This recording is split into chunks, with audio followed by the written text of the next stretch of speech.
Tesla மாதிரியான கம்பெனிஸ்லாம் ஏஐனால தான் வளர்ந்துருக்கு. Not just EV vehicles, hybrid vehicles and CNG vehicles இது ஒரு ஏஐ பபுள்னால வந்திருக்கு. நான் டாடா வளர்ந்துச்சு அப்படின்னு நினைச்சீங்கன்னா நீங்க பண்றது ஒரு பிளண்டர். லாஸ்ட் 5 இயர்ஸ்ல நிஃப்டி 50ல ஆட்டோ செக்டரோட வெயிட்டேஜ் 5th பொசிஷன்லேருந்து 4th பொசிஷனுக்கு வளர்ந்துருச்சு. எஸ், இப்போ கரண்ட் டைம்ல நிஃப்டி 50 இண்டெக்ஸ்ல ஃபர்ஸ்ட் வெயிட்டேஜ் ஃபைனான்ஸ் செக்டர் இருக்கு, செகண்ட் பொசிஷன்ல ஐடி செக்டர் இருக்கு, தேர்ட் பொசிஷன்ல எஃப்எம்சிஜி அண்ட் ஃபோர்த் பொசிஷன்ல ஆயில் அண்ட் கேஸ் செக்டரை பின்னாடி தள்ளிட்டு இப்போ ஆட்டோமொபைல் செக்டர் முன்னாடி வளர்ந்துருச்சு.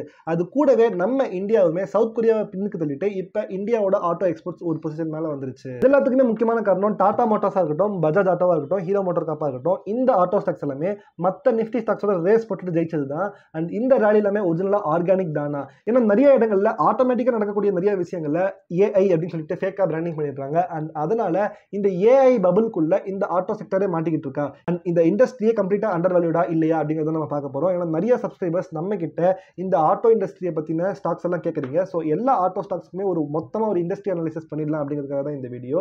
ஸோ இந்த வீடியோ ரொம்ப ஹெல்ப்ஃபுல்லா இருக்க போகுது. நம்ம சேனலை சப்ஸ்கிரைப் பண்ணிட்டு இந்த வீடியோ லைக் பண்ணுங்க. Welcome back to 1 Minute Fundamentals. இப்போ இந்த ஆட்டோ செக்டரை பத்தின கம்ப்ளீட் அனாலிசிஸ் பண்ணலாம். ஸோ ஃபர்ஸ்ட் இந்த ஆட்டோ பிஸ்னஸ்ல ஏகப்பட்ட ப்ராப்ளம்ஸ் இருக்கு. அதில் நம்பர் 1 ப்ராப்ளம் என்னன்னு பார்த்தீங்கன்னா, இந்த பிஸ்னஸ் எல்லாமே கம்ப்ளீட்டா ஒரு சைக்கிளிக் பிஸ்னஸ். 6 months அந்த டைம்ல பயங்கரமான சேல்ஸும், அடுத்த 6 months அந்த டைம்ல சேல்ஸே இல்லாமல் இருக்கும். இதுக்கு முக்கியமான காரணம் automobile is a luxury not necessity. நம்ம எல்லாருமே ஆட்டோ செக்டர் அப்படின்னா கார் பண்ற கம்பெனி, பைக் பண்ற கம்பெனி நினைச்சுக்கணும். டாடா மோட்டார்ஸ் நெக்ஸான் பண்றதுனால அதிகமாக சேல்ஸ் ஆகுது, அதனால அந்த டாடா மோட்டார்ஸ் வளர்ந்துச்சு அப்படின்னு நினைச்சீங்கன்னா நீங்க பண்றது ஒரு பிளண்டர். பட் ஆக்சுவலான டாடா மோட்டார்ஸோட ஆர்கானிக் க்ரோத்துக்கு காரணம் அவங்களுடைய கமர்ஷியல் வெஹிக்கிள்ஸ், அதாவது லாரி விற்கிறது தான். ஸோ இந்த லாரி பிஸ்னஸாக இருக்கட்டும், பஸ் பண்ணுற கம்பெனிஸாக இருக்கட்டும், ஜேசிபி மாதிரியான கன்ஸ்ட்ரக்ஷன் எக்யூப்மெண்ட் பண்ணுற கம்பெனிஸாக இருக்கட்டும், எல்லாமே ஆட்டோமொபைல் செக்டருக்கு தான் வரும். ஸோ இந்த மொத்த ஆட்டோ இண்டஸ்ட்ரியோட அனலைசிஸ்லேயே இது ஒரு சைக்கிளிக் பிஸ்னஸாக தான் இருக்குது. ஸோ ஒரு பிஸ்னஸ் பண்ணுறவங்க தான் இந்த மாதிரியான கமர்ஷியல் வெஹிக்கிள்ஸ் வாங்குவாங்க, கன்ஸ்ட்ரக்ஷன் எக்யூப்மெண்ட்ஸ் வாங்குவாங்க.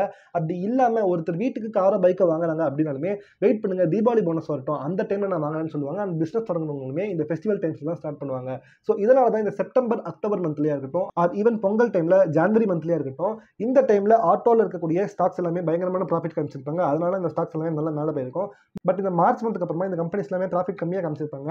அதனால ஸ்டாக் பிரைஸ் கீழே வந்திருக்கும். ஸோ மோஸ்ட் சிச்சுவேஷனில் இந்த சைக்கிளிக் பிஸ்னஸில் மாட்டிருக்கிறதுனாலேயே ஸ்டாக் பிரைஸ் 6 months மேலே இருக்கும் அண்ட் 6 months கீழே இருக்கும். அதே மாதிரி தான் இந்த இண்டஸ்ட்ரியில் பிஸ்னஸுமே 6 months மேலேயும் கீழே இருக்கும்.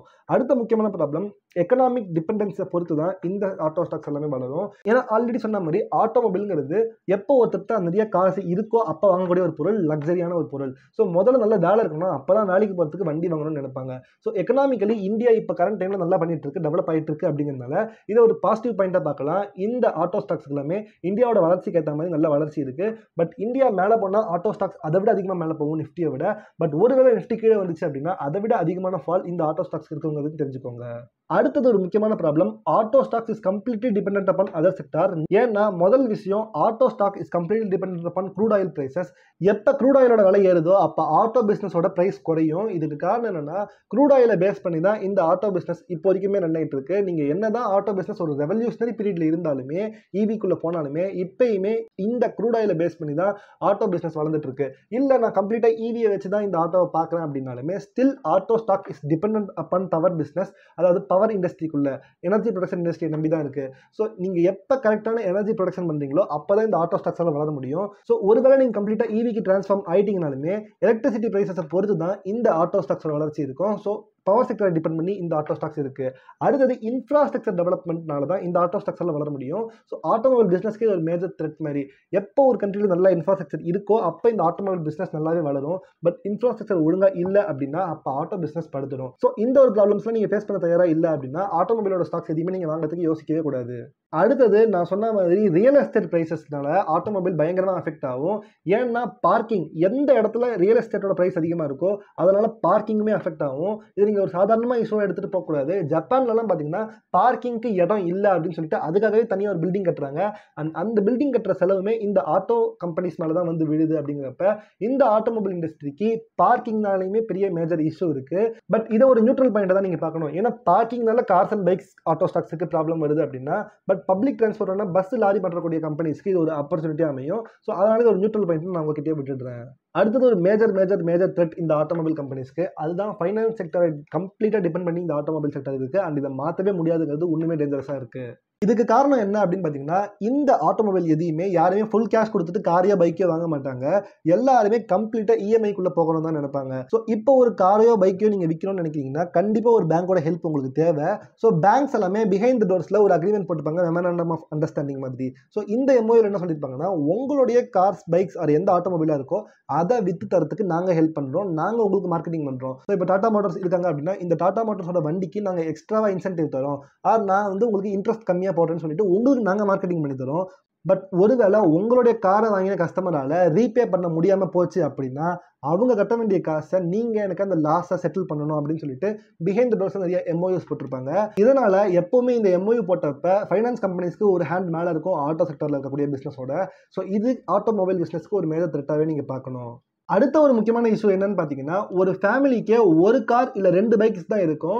நான் என்ன சொல்ல வரேன்னு பார்த்தீங்கன்னா, இங்கே டிமாண்ட் வந்து ஹியூஜா எப்பவுமே எஃப்எம்சிஜி கம்பெனிஸ் மாதிரி வந்துட்டே இருக்காது.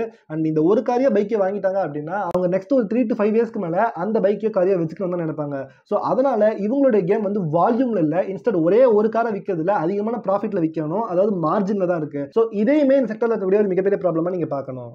அடுத்த ஒரு முக்கியமான இஷ்யூ கவர்மெண்ட்டோட பொல்யூஷன் கண்ட்ரோல் நார்ம்ஸ். இந்த ஆட்டோமொபைல் எல்லாத்தையுமே கவர்மெண்ட் நோட் பண்ணிட்டே இருப்பாங்க. ஒரு காரோ பைக்கோ அதிகமாக ஏரை பொல்யூட் பண்ணுது அப்படின்னு சொல்லிட்டு கவர்மெண்ட் அதை திருப்பி எடுத்துக்கணும்னு சொன்னால் இந்த ஆட்டோமொபைல் கம்பெனிஸ் அதை திருப்பி எடுத்துக்கிட்டு தான் ஆகணும். அண்ட் அந்த கம்பெனிஸ் இந்த காரையோ பைக்கோ ப்ரொடியூஸ் பண்ணுறதுக்கு அதிகமாக ஏரை பொல்யூட் பண்ணுறாங்க அப்படின்னா அதுக்குமே கவர்மெண்ட் நோட்டீஸ் கொடுப்பாங்க. ஸோ கவர்மெண்ட் பொல்யூஷன் கண்ட்ரோல்ஸ்க்காக இவங்க அதிகமான எக்ஸ்பென்சஸை இந்த ஆட்டோமொபைல் பண்ணுறதுல செலவு பண்ண வேண்டியது வரும். இது இந்த கம்பெனிஸ் எல்லாத்துக்குமே அதிகமான எக்ஸ்பென்சஸ்க்கு காரணமாக போய் அமைஞ்சிருது. பட் இந்த கவர்மெண்டாலேயே இந்த ஆட்டோ ஸ்டாக்ஸ்க்கு சில நல்லதுமே இருக்கு.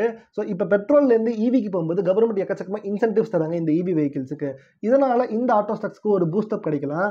But not just EV vehicles, hybrid vehicles and CNG வெஹிக்கிள்ஸ்னாலுமே இந்த ஆட்டோ ஸ்டாக்ஸ்க்கு நிறைய நல்லது அமைஞ்சிருக்கு.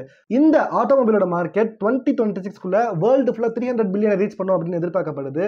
அதில் இந்த ரெவல்யூஷனரி பீரியட்ல ஆட்டோ ஸ்டாக்ஸ் எல்லாமே இருக்கு, அதாவது இவி ரெவல்யூஷன்ல. பட் இதில் இன்னொரு ப்ராப்ளமுமே இருக்கு. ஏஐ, அதாவது ஆர்டிஃபிஷியல் இன்டெலிஜென்ஸுக்கும் ஆட்டோமேட்டிக்கும் டிஃபரன்ஸ் தெரியாம எங்கெங்கெல்லாம் ஆட்டோமேட்டிக்கா ஒரு விஷயம் நடக்குதோ அது எல்லாமே ஏஐ அப்படின்னு சொல்லிட்டு ஒரு ஃபேக் பிராண்டிங், ஃபேக் மார்க்கெட்டிங்குள்ள இந்த எல்லா கம்பெனிஸுமே ஈடுபட்டு இருக்காங்க. அதனால இந்த ஏஐ பபுள்ல இது மாட்டிக்கிச்சு. அதாவது இதுக்கு முன்னாடி நீங்க அக்ரிகல்ச்சர் ரெவல்யூஷன் கேள்விப்பட்டிருப்பீங்க, அடுத்த இடத்துல இண்டஸ்ட்ரியல் ரெவல்யூஷன் கேள்விப்பட்டிருப்பீங்க. இப்போ 3வது இடத்துல இன்டர்நெட் ரெவல்யூஷனோட ஃபேஸ் 2ல நம்ம இருக்கோம், அதுதான் ஏஐ. இதுக்கு முன்னாடி .com பபுள் எப்படி பெருசாச்சோ அந்த மாதிரி இந்த ஏஐ பபுள்ல ஏகப்பட்ட ஆட்டோ ஸ்டாக்ஸ் மாட்டிக்கிறதுக்கான சான்சஸ் நிறையவே இருக்கு. இந்த ஆட்டோ ஸ்டாக்ஸ் எல்லாமே கம்ப்ளீட்டா டெக்னாலஜிக்கலி டிபெண்டா தான் இருக்கும். ஸோ இந்த டெக்னாலஜியை ஃபேக் பிராண்டிங் பண்ணி ஏஐன்னு சொல்லி விற்கிறது மூலமா ஏஐ பபுள்ல இந்த ஸ்டாக்ஸ் போகிறதுக்கான சான்சஸ் இருந்தாலுமே, இப்போ டெஸ்லா மாதிரியான கம்பெனிஸ்லாம் ஏஐனால தான் வளர்ந்துருக்கு அப்படின்னாலுமே இந்த ஆர்டிஃபிஷியல் இன்டெலிஜென்ஸ் பபுள் இல்லாமலே நம்ம இந்தியன் ஸ்டாக்ஸ் எல்லாமே ஒரு 5 இயர்ஸ் முன்னாடி கொஞ்சம் அண்டர் வேல்யூடான பொசிஷன்ல தான் இருந்துச்சு. ஸோ அந்த அண்டர் வேல்யூஷன்லேருந்து இப்போ வரைக்கும் நடந்திருக்கிற ரேலி ஒரு டீசென்டான ரேலி தான். இது ஒரு ஏஐ பபுள்னால வந்திருக்குன்னு நான் சொல்ல மாட்டேன். பட் இதுக்கு மேலே இந்த ஸ்டாக்ஸ் எல்லாமே பயங்கரமான எக்ஸ்பென்ஷனில் வளர்ந்துச்சு அப்படின்னா அது ஒவ்வொரு ஸ்பெசிஃபிக் ஸ்டாக்கை பொறுத்து இருக்கு. மேபி ஒரு ஸ்டாக் ஏஐ பபுள் உள்ள மாட்டிருக்கலாம், பட் செக்டாரில் இருக்கக்கூடிய எல்லா ஸ்டாக்ஸுமே இந்த ஏஐ பபுள் இருக்குன்னு சொல்ல முடியாது. ஸோ என்னுடைய கருத்து, இந்த ஆட்டோ இண்டஸ்ட்ரி கரண்ட் டைம்ல ஒரு ஆர்கானிக் growth தான் இருக்கு. பட் ஒரு சில ஸ்டாக்ஸ் மட்டும் இந்த ஆர்டிஃபிஷியல் இன்டெலிஜென்ஸ் பபுள்குள்ள இருக்கலாம் அப்படிங்கிறத சொல்லிக்கிறேன். ஸோ இதுதான் என்னோட அனாலிசிஸ். உங்களுடைய கம்ப்ளீட் அனாலிசிஸ் பண்ணிக்கோங்க. அண்ட் இதுக்கப்புறம் நான் பண்ணக்கூடிய எல்லா ஆட்டோமொபைல் ஸ்டாக்ஸுக்குமே இண்டஸ்ட்ரி அனாலிசிஸாக நான் இந்த வீடியோ தான் லிங்க் பண்ண போறேன். ஸோ தேங்க்யூ ஃபார் வாட்சிங் இந்த வீடியோ. நம்ம சேனலை சப்ஸ்கிரைப் பண்ணிட்டு வீடியோ லைக் பண்ணிக்கோங்க. Bye bye. வீடியோ